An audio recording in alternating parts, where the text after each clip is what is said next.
제 38장. 그때 여호와께서 폭풍 가운데에서 욥에게 말씀하여 이르시되, 무지한 말로 생각을 어둡게 하는 자가 누구냐? 너는 대장부처럼 허리를 묶고 내가 네게 묻는 것을 대답할지니라. 내가 땅에 기초를 놓을 때 네가 어디 있었느냐? 네가 깨달아 알았거든 말할지니라. 누가 그것의 도량법을 정하였는지, 누가 그 줄을 그것의 위에 띄웠는지 네가 아느냐? 그것의 주추는 무엇 위에 세웠으며 그 모퉁이 돌을 누가 놓았느냐? 그때 새벽 별들이 기뻐 노래하며 하나님의 아들들이 다 기뻐 소리를 질렀느니라. 바다가 그 모태에서 터져 나올 때 문으로 그것을 가둔 자가 누구냐?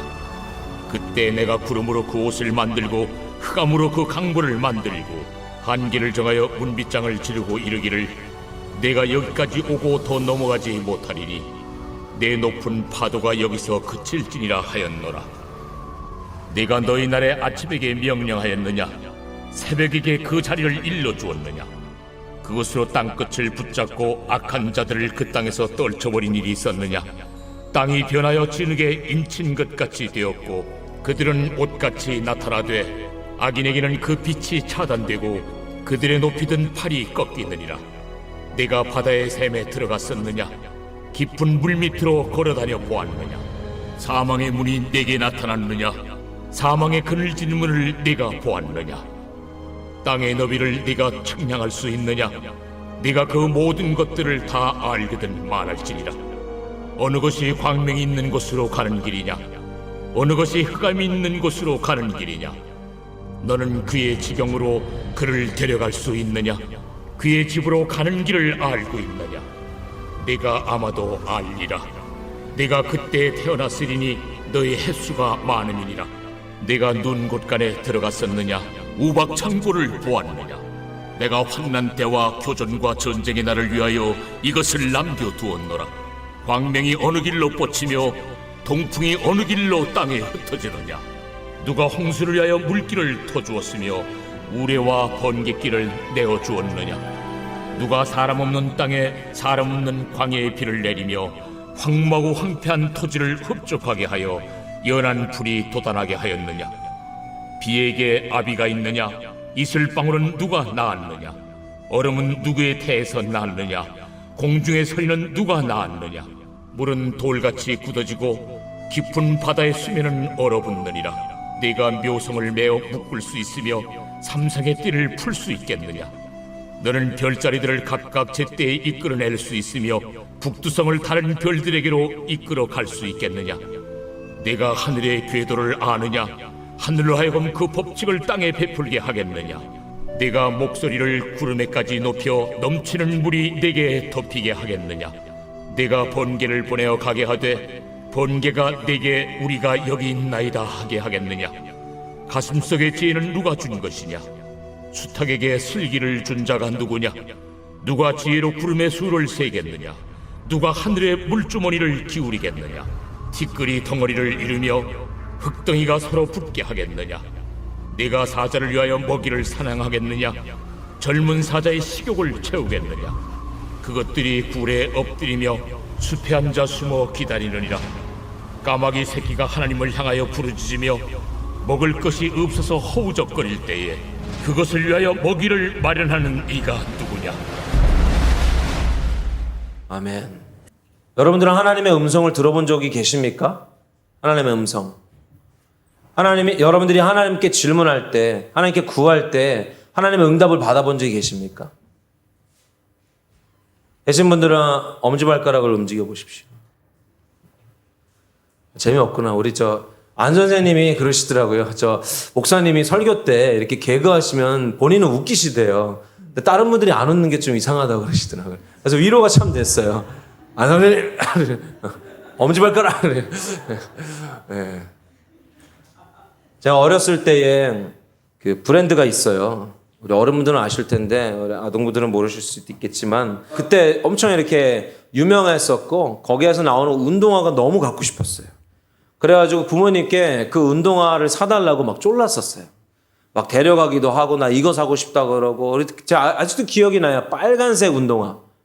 빨간색 운동화 그리고 이렇게 농구와 같이 약간 우리 나이키 조던 같이 생긴 그런 운동화였었어요. 그 운동화를 사달라고 막 이렇게 졸랐는데 돌아오는 대답은 아무 말도 안 하고 그냥 이러씩만 하셨어요. 제가 그날 밤에 기도했습니다. 기도했어요. 자기 전에. 그리고 기대했어요. 뭐라고 기도하고 기대했냐면은 하나님, 오늘 우리 아버지가 퇴근하시고 돌아오시면서 제가 원하던 이 스타일 운동화를 사가지고 들어와 주시고 그것을 자고 있는데 머리맡에 놓아주시길 기도했어요. 제가 확신했어요. 우리 아버지는 그러실 분이라고.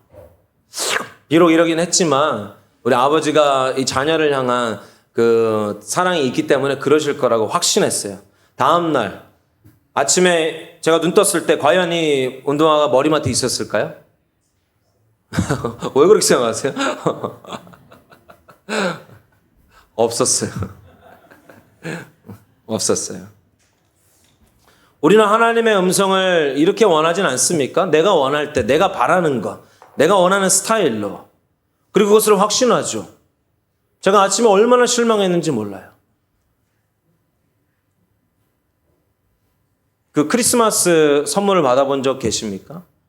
저희도 어렸을 때 항상 이렇게 머리맡에 양말을 걸어놓고 잤었거든요. 저는 그때 이렇게 그 무선 조종 자동차 이런 것들을 너무 갖고 싶어 했었어요. 그래서 또 우리 부모님이 저에게 이 무선 조종 자동차를 사주시기를 기도하고 내 동생과 함께 딱 머리맡에 이 양말을 걸고 잤죠. 근데 다음날 양말에 선물이 들어있긴 했어요. 근데 뭐가 들어있는지 아세요? 마른 오징어가 들어있더라고요. 마른 오징어. 참 하나님하고 비슷해요. 우리 부모님이. 할렐루야. 우리가 원하는 것과 전혀 다른, 그죠? 그래서 내 동생이랑 나는 그걸 꺼내가지고 맛있게 먹었어요. 이 마른 오징어를. 상상도 못한 선물이 들어있었죠. 우리가 하나님께 원할 때 하나님의 음성을 원하고 하나님께 대답을 구할 때에 우리는 이렇게 구하죠. 내가 좋아하는 것, 내가 원하는 것. 때로는 내 삶 가운데 평온하고 편안하게 여러분 묵상하는 것처럼 이삭이 그 묵상하면서 들판을 이렇게 거닐다가 이제 내가 장가 좀 가야 되는데 이렇게 했는데 아브라함의 신하를 통해서 종을 통해서 당신의 아내가 예비되어져 있습니다. 그 사람이 저 사람입니다. 하고선 보았는데 거기 정말 자기가 아름답게 볼만한 여인이 이렇게 걸어오는 것을 말을 타고 오는 것을 봤다 그랬잖아요. 우리는 이런 인생을 꿈꾸죠. 이렇게 묵상하고 있다가 그냥 생각하는 대로 하나님이 샥 갖다 주길.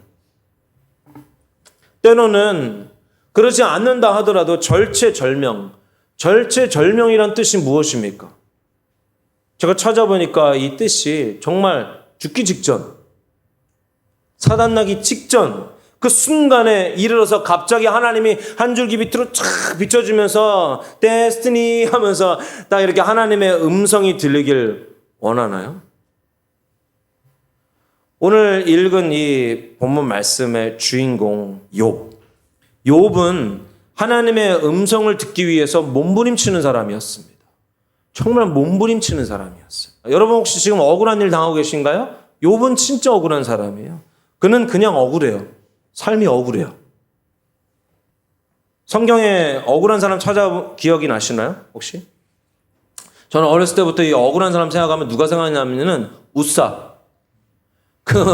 블레셋에 빼앗겼던 그 언약궤가 들어올 때에 이스라엘 성으로 들어오는 데에 이제 앞에 뭐 웅덩이가 있고 뭐가 있었는지 펄떡 뛰니까 소가 그것이 이제 쏟아지는 것을 막기 위해서 우사가 그 집안에 굉장히 귀한 손자예요.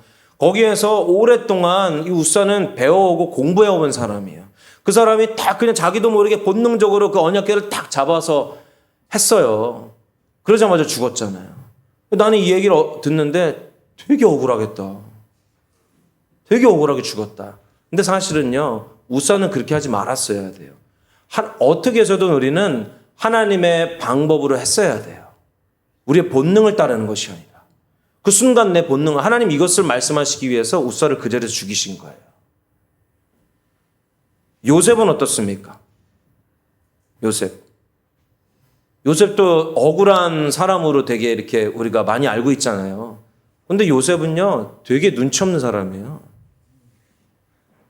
하나님이 본인에게만 이렇게 꿈에서 내가 너를 세울 거야 이렇게 하면 되는데 그걸 꼭 말해가지고 하나님이 말이야 나 이렇게 세운다 그래. 그 형들이 가만히 있어요. 그 많은 나이 차이 많이 나는 형들이 얄미워 죽겠는 거죠. 그러니까 그 미움받을 짓을 했어요. 미움받을 짓을. 요셉은 어떤 행동이라도 했어요. 근데 욥은요 아무런 행동도 하지 않은 사람이에요. 그는 오히려 성경에 보면 완벽에 가까운 신앙생활을 하는 사람이었어요. 완벽에 가까운. 그런 그가 한순간에 아무것도 할 수 없는 상태에 빠지는 것이 욥기예요. 그래서 욥은 하나님으로부터 대답이 꼭 필요했어요. 왜 그럽니까? 내 삶이 억울해요. 말해주세요. 이유라도. 주변에서도 필요했어요. 욥을 향한 하나님의 대답이 필요했습니다. 그래서 욥한테 물어봐라 얘기하고 욥도 물어봤죠. 하나님 앞에. 그런데 하나님 대답 안 하시죠. 욥은 절박하게 하나님께 물었어요. 묻고 또 물었어요. 왜 나에게 이런 일이 일어났습니까? 왜 나의 인생이 이렇습니까? 라고 하나님께 묻고 또 물었어요. 근데 하나님 어떻게 하셨습니까? 대답하지 않으시죠. 하나님 침묵하십니다. 이 정도라면은 욥기가 지금 41절까지인가? 있는데요. 42장까지가 있는데 38절에 대해서 말씀하시잖아요. 그동안에 얼마나 많은 일들이 일어났습니까? 주변에서 얼마나 많은 사람들이 욥에게 정죄하고 판단하고 네가 왜 그러냐? 왜 그런지 돌아봐라 하면서 막 엄청 이렇게 말했었잖아요. 근데 욥이 그동안에 하나님께 밤낮으로 울부짖고 고통스러워하며 왜 그러냐고 알려달라고 내가 잘못한 것이 있으면 내가 그것이라도 인정하고 그것 때문에 내가 이렇게 됐구나라는 것을 내가 받아들이겠다고 이렇게 계속 물었다니까요. 근데 하나님 대답 안 하세요. 이 정도면 하나님이 안 계시거나 제 생각에는 하나님이 안 계시거나 하나님 벙어리이시거나 아니면 하나님이 미안해서 할 말이 없는 거예요. 내가 뭐라고 말해야 될지 모르겠다. 지금 하나님이 이럴 정도까지. 주변 친구들은 욥에게 뭐라 합니까? 네가 뭘 잘못했기 때문에 그랬을 거야. 네가 무엇인가 죄를 지었기 때문에 그런 벌을 받게 된 것이야. 라고 생각하고 말하고 정죄하고 판단했죠. 이 욥의 친구들이 말하는 것은요, 세 가지 견해인데 다 맞는 견해입니다. 신학적으로, 신앙적으로. 하지만 그들에게 잘못되어진 것은 하나님의 의도와 목적에는 관심이 없었다는 거예요. 단순히 지금 일어나고 있는 일, 그리고 그 이유. 그것은 그의 행위, 욥의 행위에만 관심이 있었다는 거예요. 무엇인가 합당한 행위를 해야만 축복을 받고 또 내가 합당하지 않은 행위를 받으면 벌을 받는. 무엇인가 합당한 행위를 해야만 하나님의 역사가 일어난다는 것이 그들에게 박혀 있었었죠. 이것은 깊은 율법주의입니다. 물론 우리가 못해도 된다는 것은 절대 아니지만 우리가 어찌하든 하나님은 하나님의 때에 하나님의 일들을 이루신다는 것은 변함이 없다라는 거죠. 다만 뭐가 틀리냐? 그 자리에 내가 쓰임 받느냐, 쓰임 받지 않느냐가 다르다는 거예요. 욥의 친구들처럼 그 행위에 갇혀서 무엇인가 하는 것에 갇혀서 율법을 이루는 것, 신앙적인 어떤 행동들을 하는 것에 갇혀서 하나님을 경험하지 못하든가 또는 욥처럼 인내하며 견뎌냈을 때 하나님을 대면하는 이 놀라운 은혜를 경험하거든요. 그래서 하나님을 더 선명히 알게 되어지는 이 두 가지로 나누게 되겠죠. 그런데 오늘 제가 이 말씀을 묵상하면서 주목한 부분이 있어요. 뭐냐 하면은 하나님이 욥에게 이제 나타나서 말씀하시는데 언제 나타나서 말씀하시죠? 우리 1절 다 같이 읽어보실까요?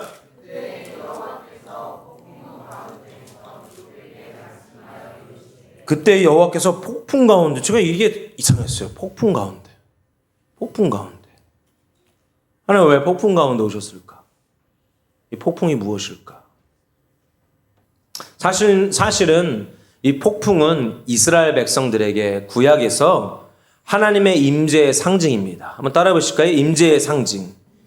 임재의 상징이에요. 이스라엘 백성들에게 하나님이 폭풍 속에 나타나셔서 자주 말씀하셨었어요. 그래서 폭풍이 온다는 것은 하나님의 임재를 예고했습니다. 우리 욥기를 전체를 읽어보면요, 그 하나님께서 이 욥을 치실 때 뭘로 치는지 아세요? 폭풍으로 치세요. 폭풍으로 다 무너지게 하세요. 그러니까 제가 저번 주에 하나님이 홀리카카, 하나님이 우리를 걷게 하셨다는 것은, 이 욥에게 폭풍으로 오셨다는 것은요, 이 폭풍은 뭐의 상징이라고요? 임재의 상징이라니까요. 우리 삶 가운데 하나님 주시는 이 고난과 역경, 이 폭풍은요, 하나님의 임재의 상징이에요. 할렐루야. 욥에게 오셨던 그 폭풍은요, 욥에게 오셔서 우리 9장 17절에 보면 그가 폭풍으로 나를 치시고 까닭없이 내 상처를 깊게 하시며 하셨다는 것은 하나님의 임재로 오셨다는 거예요. 여러분들의 지난 과거 가운데, 우리 삶 가운데 폭풍이 있었던 것이요, 하나님의 임재입니다. 할렐루야. 폭풍은 어떻습니까? 요동치는 것이죠. 원어로도 찾아보면요, 여기에 쓰인 폭풍은요, 요동치는 것, 흔들리는 것. 따라 보실까요? 하나님은 흔드는 자다. 하나님은 흔드는 자세요. 흔드십니다. 그런 얘기 있죠. 우리 이 컵에 찌꺼기가 가득 있을 때 그것이 가라앉아 있으면 윗물은 맑은 물, 아랫물은 더러운 물이 되죠. 그런데 우리는 이채로 살아가요. 그러다가 하나님이 함께 하셔서 우리를 어떻게 하십니까? 흔드시죠. 그럼 여기 안에 찌꺼기들이 몽땅 보여요. 하나님이 이것을 정화하길 원하세요. 그래서 우리를 계속해서 흔드십니다. 할렐루야. 그러니까 폭풍은 뭐예요? 하나님의 임재예요. 하나님의 사랑이에요.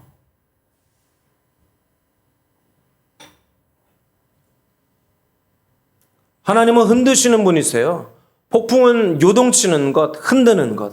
하나님은 흔드시는 분. 하나님이 임하시면 우리는 요동치게 되어 있습니다. 그래서 다른 말로 해보면요, 하나님의 임재가 부어지면 우리는 내면에서부터 지진이 일어나요. 지진. 여러분들이 아무리 예배해도 오랫동안 신앙생활에도 여러분 내면에 지진이 일어나지 않으십니까? 심각한 거예요. 심각한 거예요. 한 목사님이 이런 말씀 하시더라고요. 하나님을 찾는 것이, 평생 동안 하나님을 이렇게 예배해도 하나님 한 번도 만나보지 못한 사람들이 있다는 거죠. 근데 하나님 만나기를 열망하면 2년간 하나님을 찾고 구하고 그랬는데도 2년 동안 만나주지 않는다면 그 사람은 평생 가도 하나님 못 만난다고. 무슨 말씀이냐면요, 하나님을 만나기 위해서는 내 안에서부터 지진이 일어나야 돼요. 하나님의 임재가 부어지면요, 우리 안에서 내면에서부터 지진이, 그것은 뭐냐면 나의 근본이 송두리째 흔들립니다. 왜냐하면 내 근본은 올바르지 않기 때문에 그래요. 하나님은 올바르시고 나는 올바르지 않기 때문에.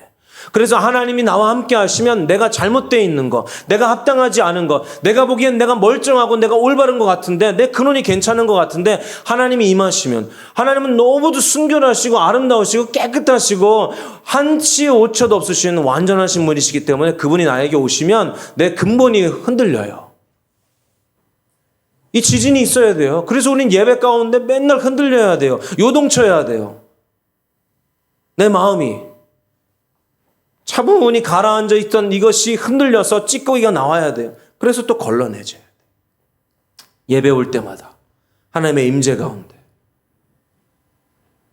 그래서 복음은 축복의 말이라고 하기보다 사형 선고라니까요. 복음은 네가 죄인이야 라는 것을 말하는 거잖아요. 너 축복받을 거야 라고 말하는 게 아니에요. 너는 죄인이야. 넌 죽어야 돼. 말하는 것이 복음이에요. 내가 멀쩡히 살아왔는데 나는 도덕적으로, 윤리적으로, 정서적으로, 신앙적으로 나는 흠이 없고 나는 정직하고 올바르다 생각했는데 갑자기 나한테 너는 죄인이야. 넌 죽어야 돼. 라고 말하면 얼마나 황당하겠어요. 흔들리겠죠. 우리는 이 흔들림을 경험해야 돼요. 폭풍은 요동치는 것입니다. 하나님이 임재하시면 나의 근본이 송두리째 흔들립니다. 왜냐하면 내 근본은 올바르지 않기 때문이죠. 사실 이 과정은요, 굉장히 힘들고 어려워요. 누가 쉽겠습니까? 그동안에 살아왔던 C.S. 루이스 목사님은 이렇게 말씀하셨더라고요. 민족적으로, 가정적으로 그 대대로 내려오던 삶이 끊어지고 새로운 삶을 살아가는 것과 같다고. 이 하나님을, 그러니까 폭풍이 우리 가운데 오셔서 하나님 우리를 흔드시고 우리의 근원을 다시 세우실 때, 근데 그게 쉽겠습니까? 여러분의 가족력 다 있으시잖아요. 가족 대대로 내려오던 삶의 모양들, 내가 살아오던 그 모든 것들. 그래서 우리가 다음 세대 하는 게, 우리 얼마 안 사신 이분들은 빨리 그 가치관이 하나님 중심적으로 바뀌어야 돼요. 근데 우리 50, 60대 되신 분들이 하나님 중심적이 아니라 자기 중심적인 삶, 또 세상 사랑의 가치관으로 몇십 년간 살아오다가 이제 하나님을 경험함으로 바꾸려고 하니까 그게 한 번에 됩니까? 굉장히 어렵죠. 그러니까 어려서부터 계속해서 이 다음 세대들은 하나님 중심적인 가치관으로 자라나게 우리가 가르쳐야 된다는 거예요. 어려서부터. 가치관이 이렇게 굳어지기 전까지. 근데 나중에 이것을 내 삶의 패턴을 새로 살아가는 모양으로 바꾸려고 하니까 얼마나 힘들어요. 굉장히 고통스러워요. 어려워요. 하지만 기억해야 할 것은 이것이 하나님의 임재라는 거예요. 하나님의 임재. 하나님의 임재를 여러분 그저 감상적인, 감성적인, 어떤 정서적인 그런 위로로만 느끼지 마시길 했으면 축복합니다. 저 그랬잖아요. 그래서 이 임재가 강할 때가 주로 언제입니까? 오늘도 사실은 우리 찬양팀이 끝나고 회식을 하는데, 제가 주관한 게 아니고 어떠한 성도분이 일하시면서 요즘 분야교회 찬양 또 설교를 계속 들으신대요. 근데 그 찬양의 은혜를 많이 받으신대요. 그래서 본인이 이 찬양팀 위로하고 싶다고 하셔서 이렇게 카드를 주셨어요. 그러니까 하나님이 가장 임재하시고 역사하실 때는 대부분이 찬양과 경배예요. 근데 몇몇 성도분들은 이 찬양과 경배 가운데 하나님의 임재를 경험하며 내 근원의 송두리째, 하나님이 나에게 오실 때에 나를 비추시고 나를 감찰하시고 나를 흔드실 때에 고통스러워하며 몸부림치며 그 회개로 들어가는 반면, 어떤 사람은 그냥 감성적으로 끝난다는 거죠. 감상적으로, 자기 위로. 이것이 자기 연민이 강하면 훨씬 더 강해요. 주님이 어머머 내가 돼야 돼. 어머 쓸쓸해. 어머 슬퍼. 나 그러고 싶어 막. 그 깊은 하나님의 찾으시는 하나님의 그 마음, 그 깊으신 하나님의 그 갈망과 열정은 없고 그냥 자기 위로, 자기 연민. 그래서 그령 찬양 나오면은 눈물이 또르르 흐르면 이걸 뭐라 그래요? 은혜 받았정.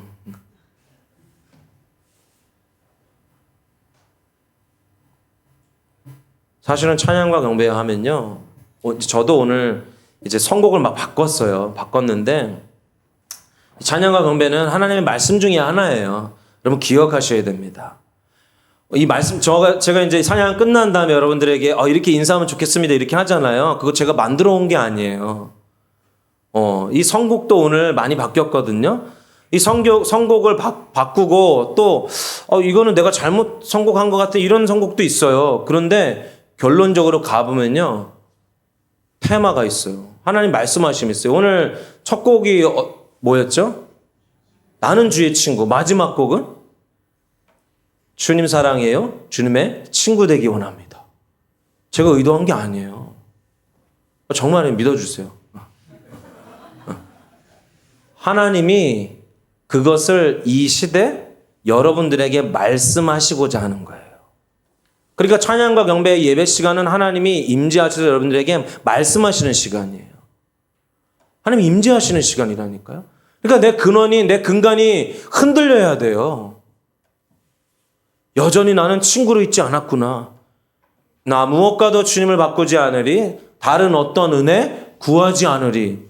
주님만이 내 삶의 도움이시니 주님 얼굴 보기 원합니다. 너무도 그 신앙의 본질적인 가사잖아요. 이렇게 고백하고 있으면서도 불구하고 내가 내 삶 가운데 내가 구원자 삼고 내가 도움 삼고 내가 하나님보다 더 신뢰하고 있었던 것들이 안 비춰지는 거예요. 그러니까 근간이 요동돼야 안 돼요? 안 돼요. 그냥 멜로디나 찬양 분위기나 그것을 그냥 임재라고 여겨요. 사실 임재는 굉장히 아픈 거예요. 고통스러운 거예요. 찔리는 거예요. 막 상해야 돼요. 여기 아내가.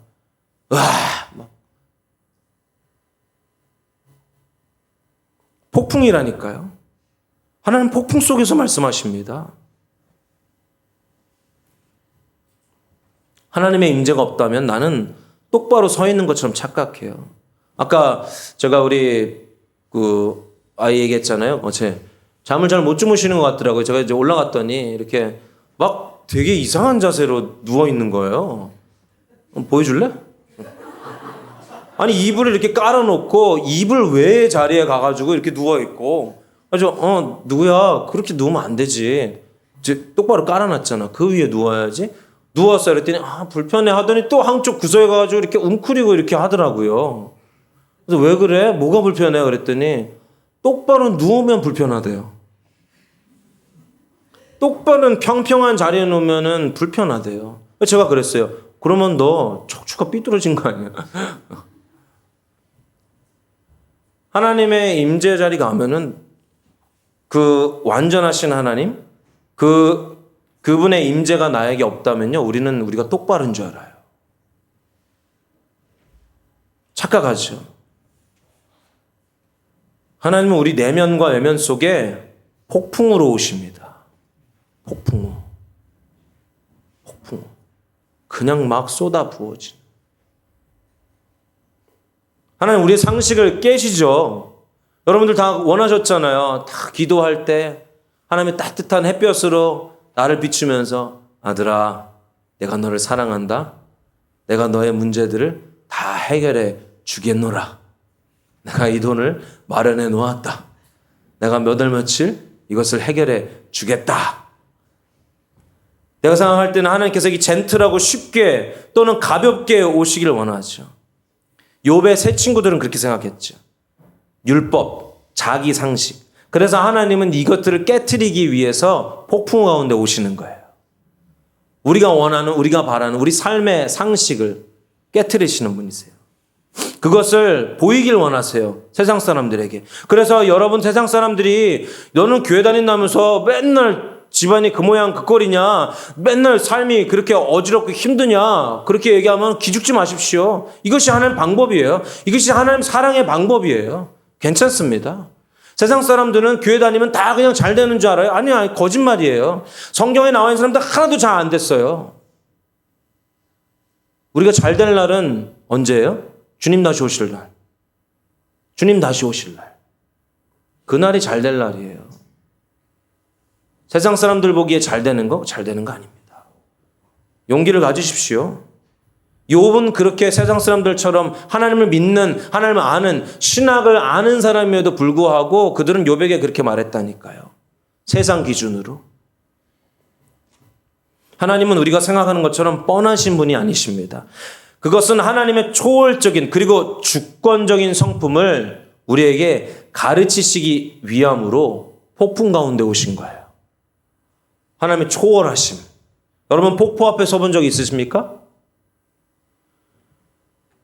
저는 이제 여행하는 걸 좋아해요. 제가 뭔가 이렇게 활동하는 걸 보는 것, 새로운 걸 경험하는 것, 이런 것들을 좋아하는 것 같아요. 제가 볼 때는. 그래서 이제 그 프로들도 이 TV 프로그램도 우리 아이들이 막 이렇게 뭐 춤추는 거 막 보더라고요. 그러면 딱 앉아가지고 탁 체온을 돌리죠. 뭐 걸어서 세계 속으로 뭐 이런 거 특파원 25시 막 이런 거 딱 돌려요. 근데 거기 딱 돌렸는데 뭐가 나오냐? 그 캐나다와 그 미국 경계선에 있는 폭포가 뭐예요? 가장 큰 우리 어른들이 굉장히 좋아하는 폭포. 나야가라 이 폭포. 그 폭포가 딱 나오는데 그 소리가 어마어마하다는 거죠. 그래서 거기 쓴 사람들은 대부분이 압도당한대요. 그 소리가 엄청 커가지고. 제가 미국에 갔을 때 그 요세미티라는 공원에 아마 여러분 제가 너무 많이 해가지고 요세미티 가보신 것 같을 것 같아. 한번 우리 청소년들 우리 다음 세대들 한번 가보길 소망합니다. 거기 갔을 때에 우기가 있고 건기가 있어요. 근데 제가 갔을 때는 우기였어요. 그래서 비가 많이 왔고 그 위에 그 빙하들이 얼음들이 녹아내리면서 초록색 물들이 막 폭포수로 막 떨어지는 그런 시점이었어요. 그래서 그 폭포수에 떨어지는 물줄기가 바람에 날려가지고 거의 200-300m 떨어져 있어도 다 옷에 젖어요. 다 젖어요, 홀딱. 갔는데요, 그 소리가 얼마나 웅장하고 거대하든지 압도당한다니까요. 성경에 요한계시록에 보면 하나님의 음성을 뭐라 표현했냐면 많은 물소리로 표현했습니다. 하나님의 음성이 이렇게 거대한 거예요. 젠틀하게 누구야? 내가 너를 사랑한다. 아 이럴 수도 있겠지만 하나님의 음성은 폭포같이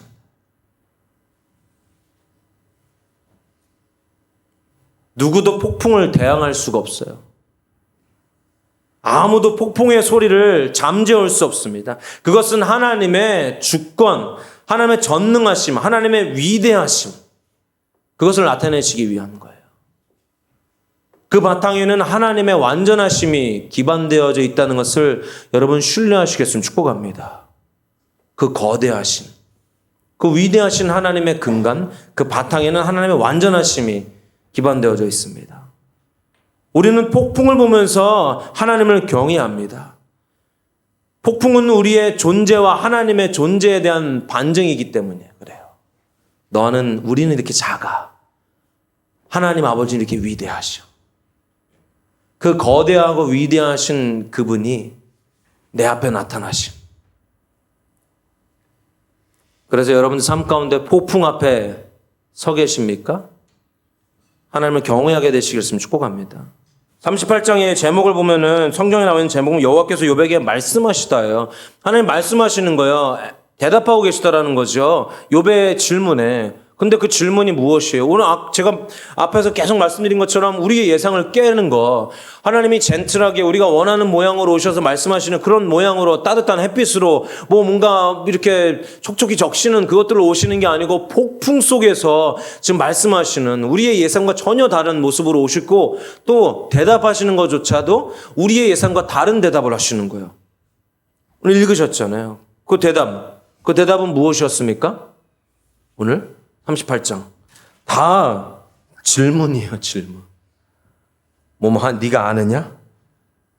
누구냐? 주었느냐? 보았느냐? 길이냐? 다 질문이에요. 할렐루야. 하나님의 대답은요, 나에게 왜 시련을 주십니까? 왜 어려움을 주십니까? 나에게 이 폭풍 같은 인생을 허락하셨습니까? 에 대한 우리의 하나님께 묻는 것의 대답은요, 하나님이 우리에게 질문하시는 거예요. 뭘? 나의 전능하심을 믿느냐? 그러는 거죠. 욥에게 하나님이 오히려 질문하세요. 폭풍 속에서 그가 하시는 말씀은 먼저는 우리 2절에 보면은 무지한 말로 생각을 어둡게 하는 자가 누구냐 하고 3절에 너는 대장부처럼 허리를 묶고 내가 내게 묻는 것을 대답할지니라. 이제 내가 너한테 물을게. 하나님 내가 왜 이렇습니까? 내 인생이 왜 나에게 이런 태풍들을 주십니까? 폭풍을 주십니까? 했을 때 이제 하나님이 그에게 말씀하시죠. 넌 대답해봐. 네가 대답해봐. 먼저 대장부처럼 대답해봐. 이게 뭐예요? 이 대장부는요, 이 전쟁에 나가기 전에 대장부의 모습과 같은 거예요. 싸우기 전, 내가 이렇게 담대하게 전쟁 앞에 나서는 사람처럼. 이것은 뭐냐 하면요, 하나님을 직접 대면하라는 거예요. 직접 대면하라는 거예요. 이스라엘 백성들이 가장 하나님 앞에 범죄한 신앙 중에 하나가 뭐였다고요? 모세를 통한 신앙을 가졌다니까요. 그들은 하나님을 직접 만나려고 하지 않았어요. 여러분도 교회가 우상되어지면 안 됩니다.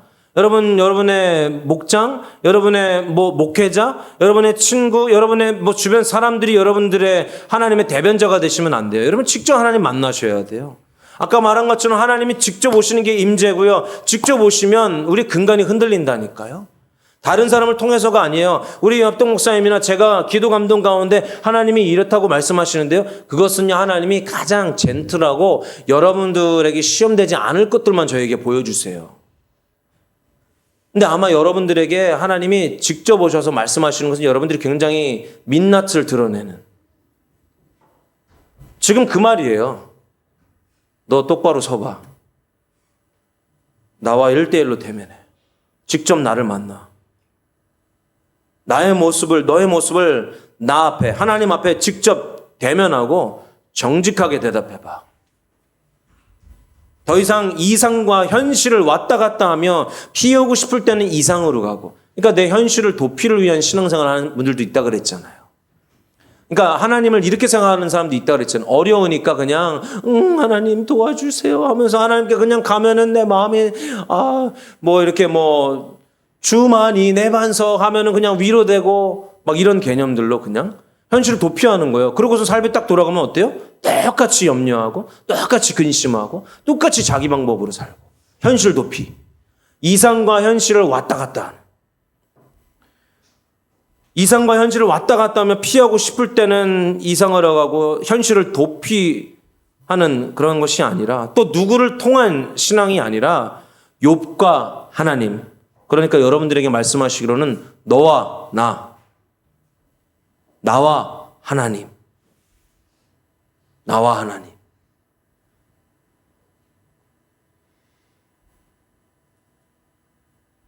제가 이 설교하면서 가장 이렇게 성도분들을 볼 때 힘드는 게 있어요.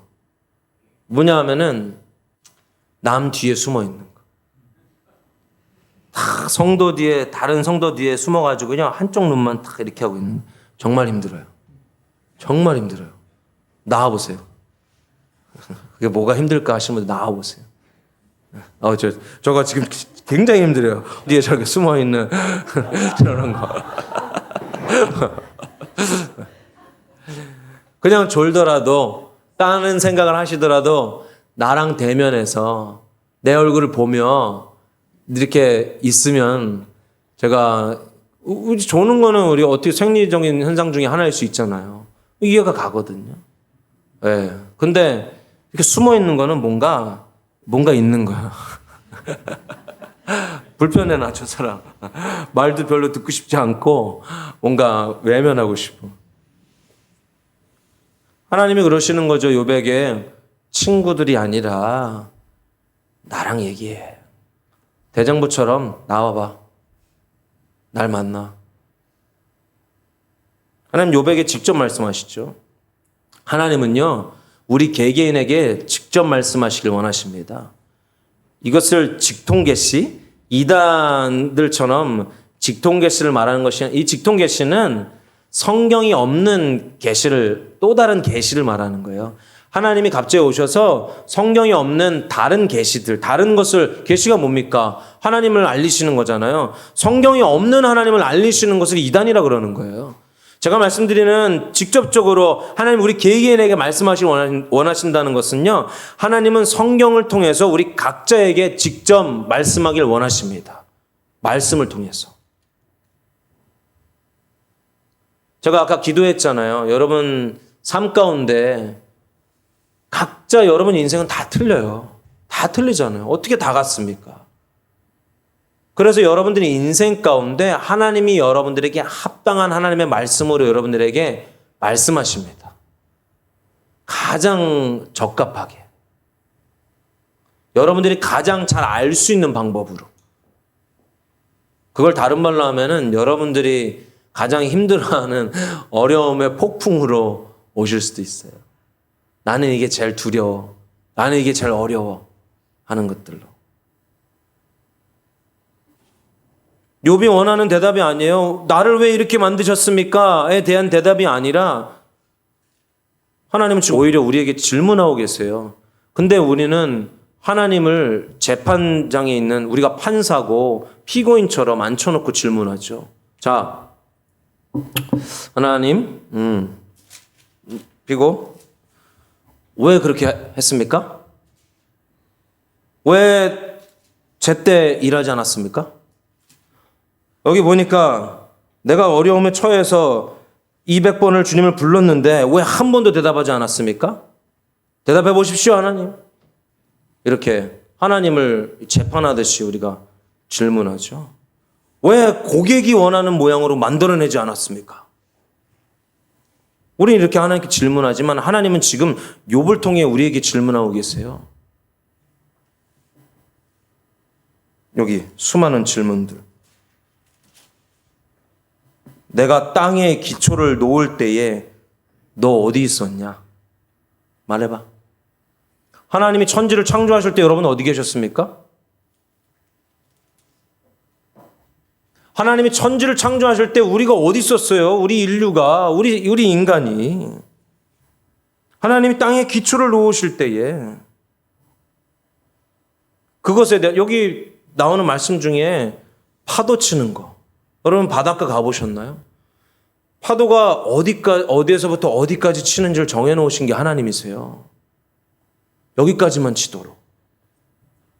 하나님의 그 계획, 하나님이 그것들을 만들어내실 때 너 깊은 물에 들어가 봤냐? 얼마나 그것이 깊은지. 얼음이 어디서 얼고 이슬비가 어떻게 내리고 우리가 알지도 못하는 그 땅 가운데 비를 내려서 땅을 촉촉하게 하시고 거기서 생명을 나게 하시는 하는 너 알아? 날 알아?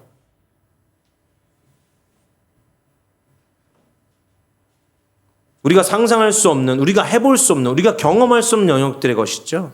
그것은 하나님의 위엄, 하나님의 영역, 하나님의 위대하심, 하나님의 완전하시고 완벽하심을 지금 말씀하고 계시는 거예요. 여기에 대답할 수 있는 사람이 누가 있겠습니까? 자신이 여러분들이 삶의 주인이라고 생각하신다면 여러분들의 태어난 시간과 날짜는 왜 그때가 되었습니까? 여러분들이 주인이고 여러분 삶의 주인, 내가 주관자라면 내가 언제 어떻게 죽어야 할지 여러분 대답할 수 있으셔야 돼요.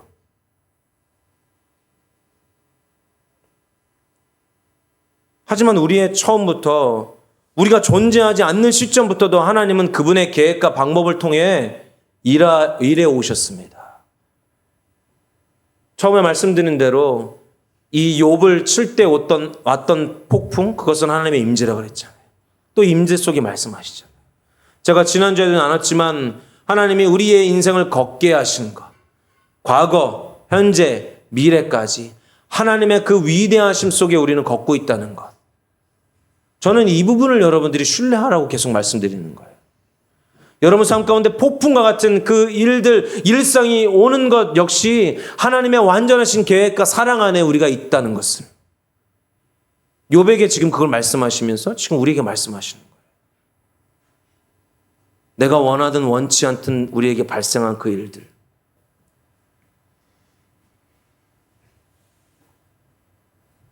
저는 이 폭풍이 고난, 환난, 연단이라고도 말하고 싶어요. 우리는 이때 오히려 하나님을 더 깊이 만날 수 있다는 것을 저는 확신합니다. 폭풍 속에 말씀하시는 하나님이시기 때문에 이 고난, 환난, 연단 가운데 말씀하시는 하나님을 기대하고 신뢰하시는 여러분들 되시겠으면 축복합니다. 그래서 우리는 오히려 그 폭풍 속에 하나님의 음성을 듣고 할 말이 없는 거죠. 경외함에 더 이상 더 이상 하나님을 추궁할 것도 사라집니다. 네, 하나님. 주는 위대하십니다. 주는 완전하십니다. 주님의 섭리, 그 어떤 것도 내가 대답할 수 없습니다. 그래서 우리는 믿음을 가지고 인내해야 돼요. 내가 하나님의 거대한 그 하나님의 세계 위에 살아가고 있다는 것을 믿음을 가지고 인내해야 합니다. 폭풍 속에서도 말씀하시는 하나님을 믿어야 합니다. 그래서 여러분들이 폭풍 가운데 있으십니까? 감사하십시오. 나는 폭풍 가운데 있지 않아요. 제가 요즘에 목장 들어가서 나누는 얘기 들어보면 저는 솔직히 지금 굉장히 폭풍 속에 있거든요. 그래서 설교의 내용이 다 제 얘기예요. 제가 하나님 앞에 고백하는 내용들인데 이 목장 가서 들어보면은 다 순풍이더라고. 요즘 평안해요. 하나님 인재가 너무 좋고 기쁘고 이러면 좋겠어요. 늘 할렐루야. 내가 속으로 그러죠. 좀만 지나봐라. 좀만 지나봐라. 내 설교를 찾아 들으리라. 기억하셔야 돼요. 폭풍 속에 있지 않다면 지금 우리는 폭풍 전야. 우리 삶은 폭풍이 안 올 수가 없어요. 늘 삶에 폭풍이 옵니다. 그래서 우리는 이 폭풍을 예비하는, 또 하나님의 말씀을 오히려 그 폭풍 속으로 들어가는 자. 또 폭풍 속에 있다면 하나님이 그 폭풍 가운데서도 길을 내주시고 음성을 허락해 주셔서 내가 피할 길을 미리 준비해 주셨다는 것을. 아까 여기 성경에도 나와 있지만 이 낙뢰, 우레, 그 번개, 이게 몇 볼트예요. 굉장히 강력하대요. 근데 이 지구에 딱 떨어지면 이게 사람들을 찾아서 이 낙뢰가 들어옵니까? 아니잖아요. 여기 보면은 그렇게 표현하시잖아요. 그것이 땅으로 쳐서 흡수에 들어가요. 하나님의 계획 안에 있다니까요. 우리에게 어떤 폭풍, 우리 삶 가운데 어떤 어려움들, 어떤 환난들, 고난들, 연단들이 있다 할지라도 하나님 우리를 죽게 내버려 두지 않으신다는 것이요.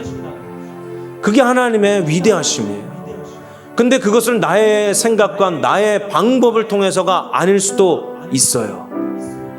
전혀 다른 방법, 전혀 다른 모양. 집 앞에 밤나무가 있잖아요. 거기 까마귀가 엄청나게 울더라고요. 까치가. 제가 부끄럽지만 막 돌을 막 던졌어요. 절로 가라고. 나중에 보니까 까치가 날아와서 이 밤나무 나뭇가지를 탁 꺾어 부러뜨려. 그래가지고 뭘 하는 것 같아요. 나중에 보니까 둥지를 만들었어. 그리고 거기에 새까맣게 그 새끼들이 있더라고요. 까치 새끼들. 까마귀가 까까까까 아침마다 저녁마다. 우리 여기 성경에 나오잖아요. 까마귀 새끼가 하나님을 향하여 부르짖으며 먹을 것이 없어서 허우적거릴 때 그것을 위하여 먹이를 마련하는 이가 누구냐. 새들이 우리 분야교회 많이 오는데 우리 집에 올라가는 입구 계단 옆에 누구나 볼 수 있는 자리에 둥지를 틀었더라고요. 어느 날 보니까 거기 작은 새가 더 작은 새끼들을 낳았어요. 빼곡하게. 나중에 이 새끼들이 아기 새들이 날아갔거든요. 제가 그것을 봤어요. 날아가는 모습. 그래 나중에 가서 이 둥지를 보니까요. 뭘로 둥지를 만든지 아세요? 우리 가을이 개털로. 여러분 얼마나 개털 싫어하세요? 네? 맨날 양복 입고 왔는데 저리로 가 자식아 그러잖아요. 하나님의 섭리, 그 개털을 다 물어다가 아주 폭신한 그 둥지를 만들어 놨더라고요. 하나님의 공급의 방법은 오묘해요. 우리가 볼 땐 쓸모없는 거, 우리가 볼 땐 합당하지 않은 거, 내가 볼 땐 어렵고 힘든 거. 하지만 그것을 통해서 하나님 우리에게 말씀하시고. 또 하나 얘기해 드릴까요? 우리 정원에 그 저쪽 밭에서부터 넝쿨이 이렇게 막 올라왔거든요. 아주 날카로운 가시가 있는 넝쿨. 그 넝쿨 이름이 뭔지 아세요? 환삼 덩쿨이래요. 이것이 얼마나 번식력이 강하냐면은 이 우리 합동무사님이 심어놓은 그 백장미를 다 덮쳐가지고 그 빛을 다 차단해서 죽이는 거야. 얼마나 많은지 몰라요. 근데 그게 탈모의 지큐래요.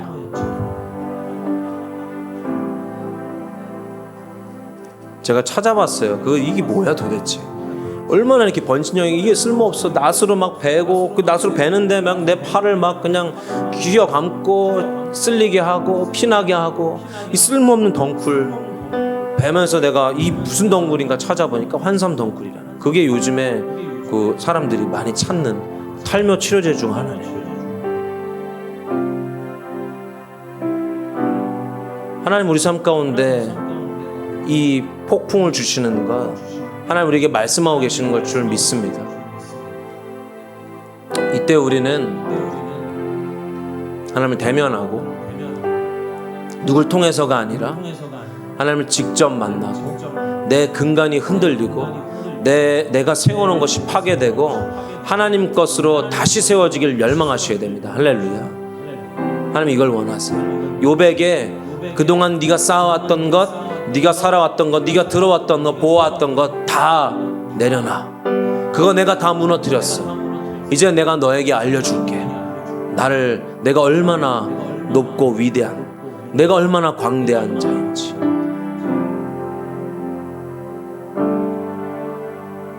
우리 마지막으로 이 찬양 같이 하시면 좋겠습니다. 주님의 날개 아래 주님 내 날개 아래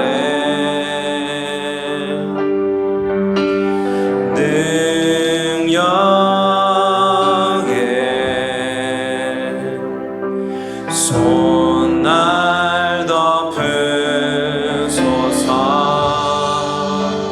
거친 파도 날 향해 올 때 주와 함께 날아오리리. 환난 중에도 주 나의 왕 내 영혼 잠잠히 안에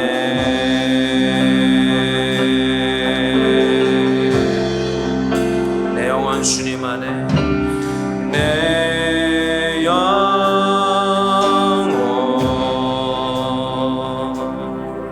주님 안에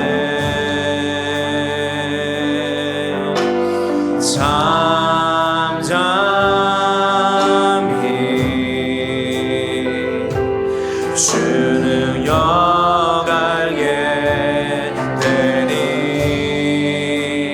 거친 파도 날 향해 올 때 주와 함께 날아오리리. 환난 중에도 주 나의 왕 내 영혼 잠잠히 안에. 거친 파도 날 향해 올 때 주와 함께 날아오리리.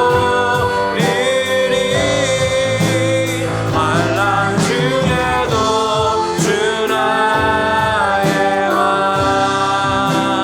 내 영혼 잠잠히.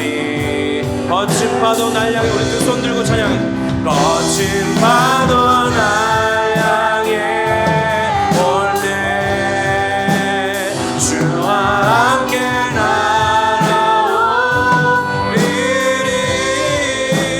환난 중에도 주 나의 왕 내 영혼 잠잠히 안에.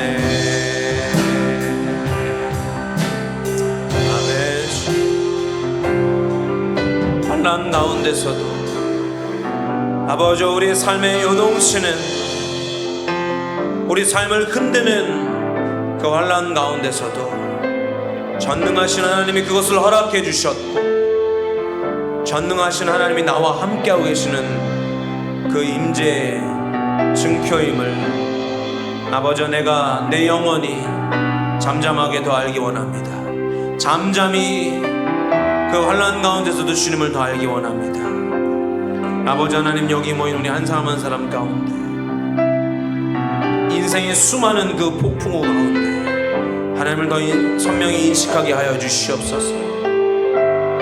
지금 폭풍우 가운데 있다면 하나님 감사할 수 있는 일 허락하여 주시고, 폭풍우가 예비된 자들이 있다면 이제 그 폭풍이 올 때에 기꺼이 이겨낼 수 있는 하나님과 더 깊이 있는 관계로 나아갈 수 있는 은혜를 아버지 하나님 허락하여 주시옵소서. 하나님, 우리를 얼마나 사랑하시는지, 우리를 주님의 손에서 놓지 않으셨음을, 우리를 향한 아버지의 얼굴이 돌려지지 않으셨음을, 주님의 사랑은 변함이 없고 주님은 늘 신실하시고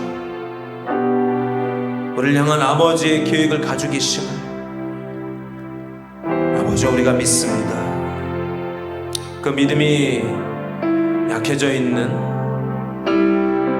그 믿음이 쇠약해져 있는 하나님의 성도들이 있다면, 하나님의 자녀들이 있다면 주님 방문하여 주시옵소서. 그들의 마음 가운데, 그들의 영혼 가운데, 그들의 부르짖음 가운데 주님 응답하여 주시옵소서. 하나님의 위대하심을 나타내 주시옵소서. 이제 우리 주 예수 그리스도의 은혜와 하나님 아버지의 무한하신 사랑하심과 성령님의 감화 감동 교통하심의 역사하심이 이제 욥처럼 하나님을 만나 대면하는 놀라운 축복이 지금부터 영원까지 함께 계실지어다.